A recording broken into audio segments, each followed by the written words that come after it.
Buenas tardes y muchas gracias por estar aquí en nuestra tercera cumbre financiera argentina, ministro. Bueno, voy a empezar con la pregunta que está, me parece, en la frente de la mente de mucha gente, que es sobre el déficit. El déficit el año pasado era aún mayor que el año anterior y parece que este año va a subir el monto del año pasado. Así que, ¿cuál es la estrategia en cuanto al déficit? Bueno, antes que nada, muy buenas tardes a todos y muchas gracias a Latin Finance por organizar este evento y por invitarme. Bueno, partamos primero de los datos. Nosotros no coincidimos con ese diagnóstico de los datos. Cuando la administración Macri asume, el déficit reportado era cercano a 4% del PIB, pero si uno contabiliza todos los impagos de gasto corriente que se había efectuado en 2015, básicamente en el segundo semestre, se ejecutó presupuesto y no se pagó. En realidad el punto de partida es un déficit primario de 5,4 puntos del PIB en ese año. A partir de ahí el gobierno trabajó con una meta de déficit primario de 4,8 puntos en 2016, meta que fue sobrecumplida. El déficit primario en 2016 fue de 4,6 puntos del PIB y para este año tenemos una meta de 4,2% del PBI que obviamente vamos a cumplir. Para adelante, nuestra meta de déficit es, siempre hablando del déficit primario, es decir, antes de intereses, es de 3,2 en 2018 y de 2,2 en 2019. ¿Sí? Luego del 2019 mantenemos el ejercicio del Poder Ejecutivo, seguiremos bajando el déficit fiscal. Ahora, más allá de los números, a mí me gustaría hablar un poco más de la estrategia más general fiscal, porque me parece que hay un dato que es importante, que es que en el año 2016, por primera vez, después de 12 años, el gasto primario de la Administración Nacional, es decir, el gasto antes de intereses medido en términos reales, ajustado por inflación, no creció. Creció 0% después de 12 años en los cuales creció un ritmo acumulado anual de 10% por año. Es decir, el gasto público año a año excedía a la tasa de inflación en 10% por año, lo que llevó a que el gasto del consolidado Nación-Provincias se expanda en 18 puntos del PBI durante ese periodo, pase de 25 puntos a 43 puntos del producto. De esos 18 puntos en los cuales se expandió el producto, 5 puntos fueron jubilaciones por las moratorias previsionales de los años 2007, 2008. Hoy tenemos 5,5 millones de jubilados cuando antes había 2 millones de jubilados. Y de esos 5,5 millones, 60% no aportó nunca. Eso es una de las claves del gasto público de hoy. Otros 5 puntos se explican por el aumento en personal que ocurrió especialmente en las provincias y otros 5 puntos por subsidios. Ahí tenemos 15 puntos y hay otros 3 puntos de miscelánea en otros gastos corrientes. De aquí para adelante, ¿cómo estamos enfrentando este dilema? Porque nosotros pensamos que 43 puntos de gasto en relación al producto es demasiado elevado.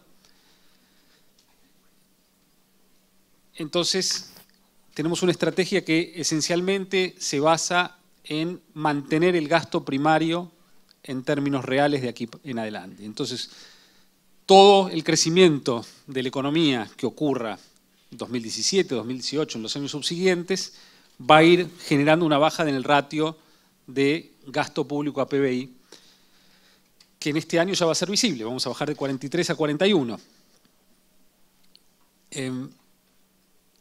Para institucionalizar este programa, nosotros hemos firmado un acuerdo con 22 de las 24 provincias hace 2 meses, donde acordamos sancionar una ley de responsabilidad fiscal, mediante la cual congelemos hasta el año 2019 el gasto primario, tanto de la Administración Nacional como de las provincias, y que luego, a partir de 2019, la nación mantenga también el gasto primario constante en términos reales, pero en las provincias dividamos en dos.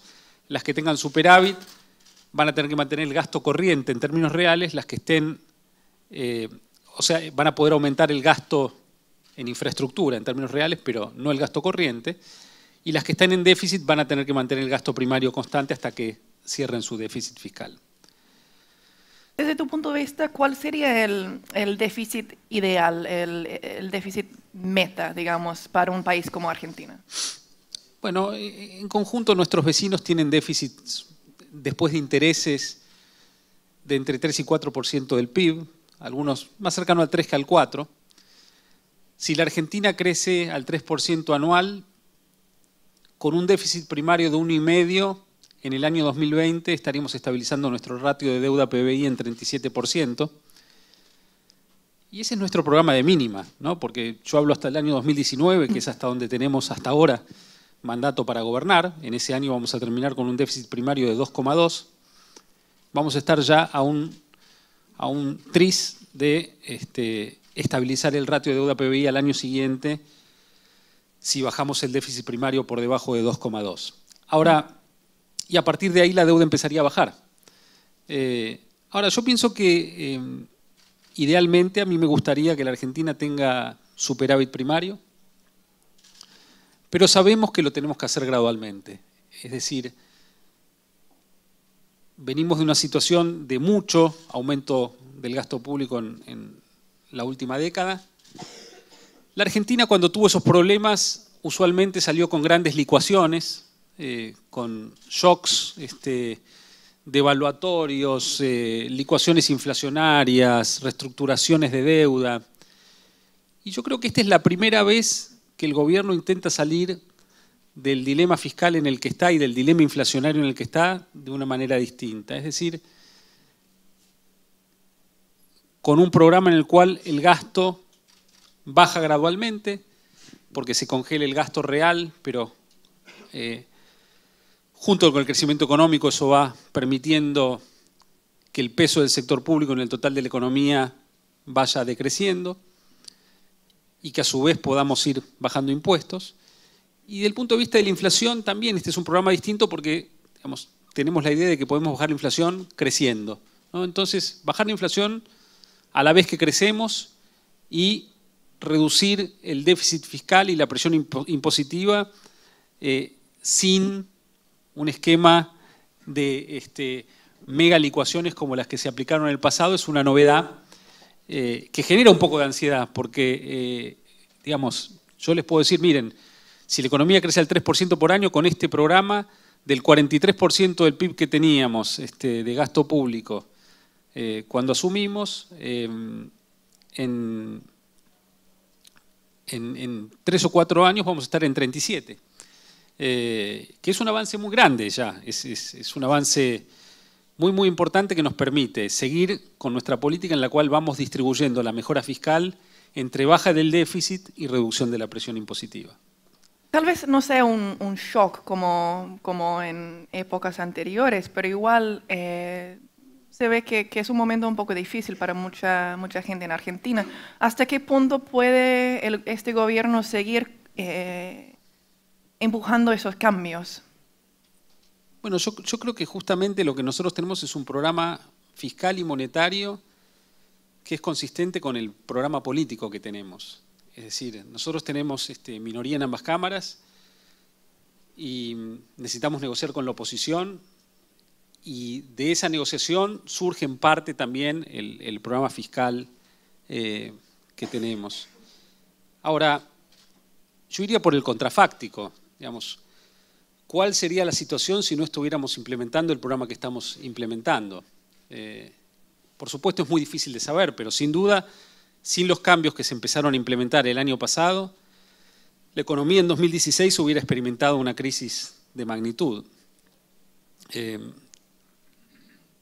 Y producto de los cambios que se implementaron, nosotros ya empezamos a ver un cambio muy importante en lo que está ocurriendo, por ejemplo, con el mercado de trabajo, donde desde el mes de julio la Argentina está creando empleo, desde julio del año pasado. Llevamos ya 8 meses consecutivos de crecimiento del empleo Los números preliminares de marzo nos hablan de el mejor marzo en términos de crecimiento de empleo de los últimos años. Los números preliminares de la AFIP nos muestran un crecimiento del empleo de 34.000 puestos de trabajo, que es un número muy, muy alto. Claro, en marzo hay alguna estacionalidad en el sector educativo, donde crece el empleo por los colegios, pero es el mejor marzo desde el año 2011, ¿no? Entonces, algo está pasando con el empleo, con los salarios reales que también empiezan a recuperarse, que para mí va a ir ganando tracción con el correr de los meses y de los trimestres. Estamos convencidos de que estamos transitando un segundo trimestre de muy buen nivel de actividad, donde vamos a tener un crecimiento importante con respecto al primer trimestre de este año, donde por primera vez en bastantes trimestres, además vamos a tener una buena tasa de crecimiento interanual del PIB. Y creo que en la medida en la que esos números empiecen a verse, a hacerse más conocidos, también eso va a reforzar la credibilidad de nuestro programa fiscal, porque nuestro programa fiscal tiene dos componentes. Por un lado, necesitamos mantener constante el gasto real, pero para que eso tenga un impacto efectivo sobre la reducción del déficit y sobre la reducción de la presión tributaria, además necesitamos que crezca la economía, digamos, para poder ir bajando el peso del sector público en relación al total del tamaño de la economía. Y yo creo que eso va a ser cada vez más visible. Van a haber elecciones aquí en pocos meses. ¿Eso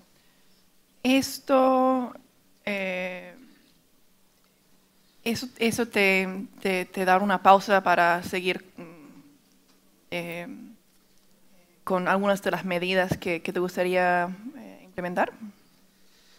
Yo diría que una característica de este gobierno es que va a tener una política que es igual en los años pares y en los años impares. Nosotros venimos de muchísimos años en los cuales la política económica aceleraba más de lo que ya venía acelerada en los años de elecciones para financiar un aumento transitorio en el consumo mediante algún mecanismo artificial en general, digamos, utilizar reservas, expandir el déficit, emitir más, prohibir importaciones, etcétera. Y lo que nosotros tenemos ahora es una política económica que está planificada para adelante y que se comporta de la misma manera en los años de elecciones y en los que no hay elecciones. Fíjense que nosotros tuvimos audiencias en las cuales se fijó el mecanismo y la trayectoria para la revisión de los precios de los servicios públicos para los próximos años, donde hay aumentos, correcciones en los precios regulados en forma semestral, y eso este año se llevó adelante como si fuera un año en el cual no tuviéramos elecciones. Es decir, no se frena la política fiscal y no cambia la política fiscal porque tengamos un evento eleccionario adelante. La gran diferencia de este año con respecto a un año en el cual no hay elecciones es que el Congreso está bastante trabado, es muy difícil sancionar hoy iniciativas legislativas. Eso, en mi caso, que tengo algunas iniciativas legislativas para tratar, una reforma tributaria y la ley de responsabilidad fiscal, presenta, digamos, por un lado el costo de la demora, por el otro lado la oportunidad de tener más meses para avanzar en consensos y en negociaciones, ¿no? Entonces, espero que una vez que el ruido electoral disminuya, poder sí plasmar en el Congreso todas las cosas en las que estamos trabajando internamente, pero también conversando informalmente para poder avanzar después de las elecciones. Más allá de las elecciones este año, ¿cómo se puede asegurar los inversionistas internacionales en cuanto a la trayectoria del largo plazo de Argentina? O sea, ¿puedes hacerlo o es cuestión de hacer lo que se puede hacer con la administración actual y cruzar los dedos? Bueno, yo creo que ahí lo que hay que tener es una combinación entre generar instituciones, pero generar resultados. Digamos, los argentinos ya probamos prohibir la ley de gravedad por ley, digamos, y no funciona. Digamos, en el año 2001, pocos meses antes del crack de nuestro sistema financiero, nuestro Congreso sancionó una ley de intangibilidad de los depósitos, ¿no? Donde, digamos, básicamente por ley no le iban a pasar nada a los depósitos de los ahorristas argentinos.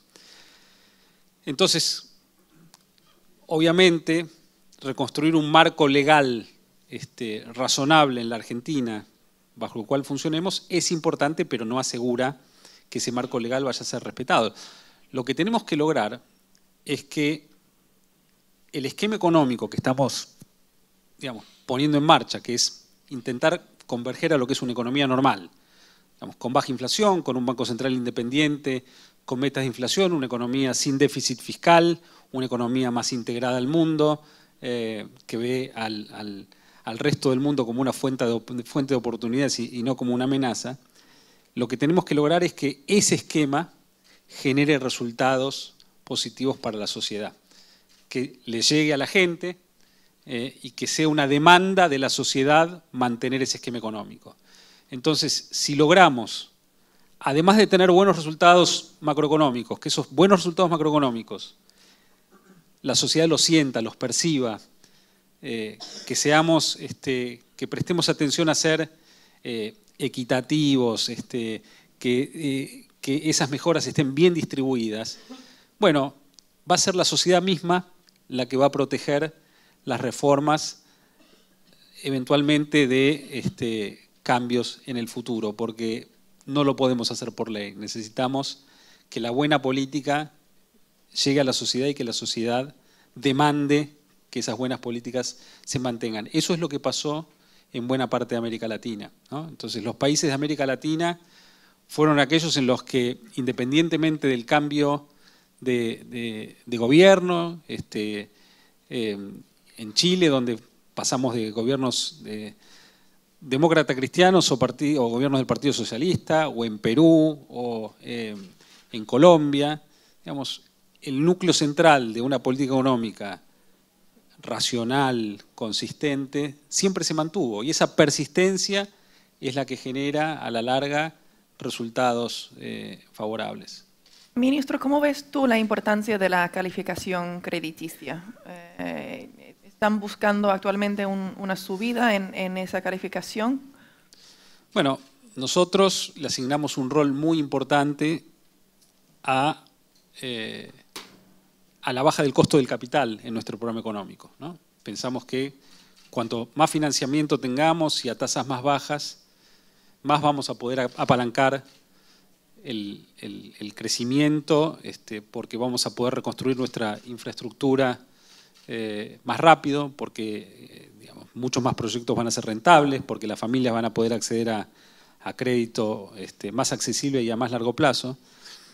Ahora, somos conscientes que después del proceso de destrucción institucional y crediticia que soportó la Argentina durante tantos años, bueno, el proceso de recuperar una calificación crediticia más alta va a llevar bastante tiempo. El mercado hoy se anticipa, califica a la Argentina con el rendimiento de sus bonos como si ya fuéramos un país con una calificación entre BB o BB-, según la calificación de Standard & Poor's. Ahora, siendo realistas, sabemos que el movimiento hacia arriba de nuestra calificación va a depender muchísimo también de la cuestión política, porque digamos, las calificadoras van a querer ver que la Argentina es capaz de transitar este proceso de normalización durante muchos años, ¿no? Entonces, si podemos salir del típico péndulo argentino y mantener un núcleo básico de políticas racionales, con cierta estabilidad por muchos años, eso es lo que va a posibilitar una mejora en nuestra calificación soberana. ¿Sería posible llegar a investment grade durante la actual administración? Sí, pero no en este mandato.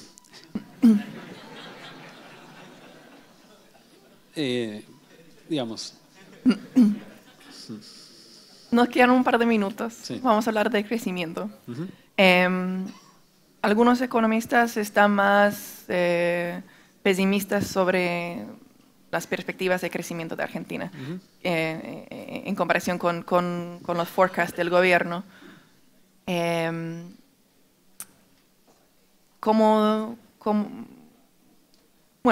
¿Cuáles cómo defiendes tus pronósticos? ¿Cuán realistas son tus pronósticos? Yo parto de la base de que a mí me parece fantástico que los analistas tengan sus proyecciones y, digamos, a la larga esa información para nosotros es valiosa y nos aporta.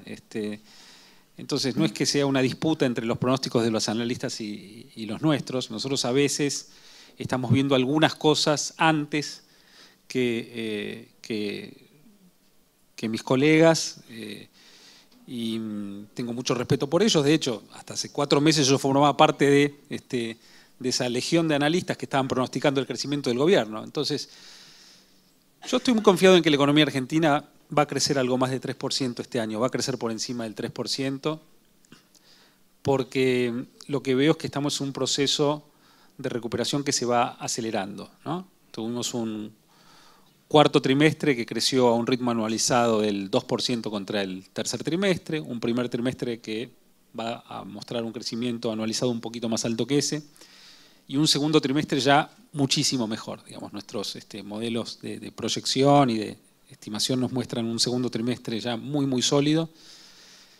y donde lo que estamos viendo es que la recuperación está muy difundida tanto del lado de la demanda como del lado de la oferta. Es decir, los 3 componentes de la demanda, inversión, consumo y exportaciones, ya están reaccionando. La recuperación empezó en el cuarto trimestre más del lado de la inversión y las exportaciones. El consumo se suma ya a partir de este segundo trimestre que estamos transitando. Y del lado de la oferta, donde había algunos sectores que habían reaccionado rápido, como el agro, empezamos a ver ya también mucha más difusión de la recuperación, ¿no? La construcción, que está mostrando números muy sólidos, inclusive la industria manufacturera, que fue el sector que mostró más debilidad en el año 2016, bueno, febrero tuvo su primer mes de variación positiva en el empleo y en marzo ya tuvo una variación positiva en el empleo significativa. Entonces vemos que se va difundiendo también del lado de la oferta la recuperación, y yo estoy convencido de que la economía está para sorprendernos favorablemente a lo largo del año, porque el ritmo de aumento se está acelerando. Pero respeto profundamente la discrepancia con mis colegas, simplemente creo que a fin de año tendremos razón nosotros. Te deseo mucha suerte con eso. Muchas gracias. Por último, ¿cómo ves qué sería la tasa sostenible a largo plazo de crecimiento para un país como Argentina? Bueno, hoy el ritmo de la tasa de crecimiento potencial de la Argentina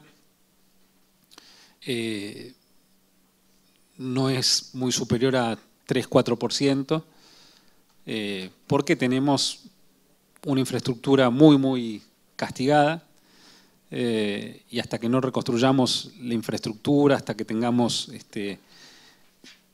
más capital instalado en la Argentina, el crecimiento potencial le va a costar pegar un salto. Pero nuestro objetivo es que el crecimiento potencial de la Argentina, sostenible, con tasas de inflación bajas, tiene que subir a niveles de entre 4 y 5% en los próximos años. Ahí, digamos, todo el programa de infraestructura del gobierno, que es el más ambicioso de los últimos 50 años, que va a generar una revolución en los costos logísticos, la baja en el costo del capital, que está produciendo un importante crecimiento de la inversión, nos van a ayudar a eso, y no tengo dudas de que la Argentina va a ir a un crecimiento potencial mucho más alto en los próximos años. Muy bien. Bueno, justo es ese proyecto de infraestructura que vamos a conversar ahora, pero antes que nada quisiera agradecerte mucho por estar aquí en la Cumbre Financiera Argentina, y bueno, un aplauso para el ministro. Muchas gracias.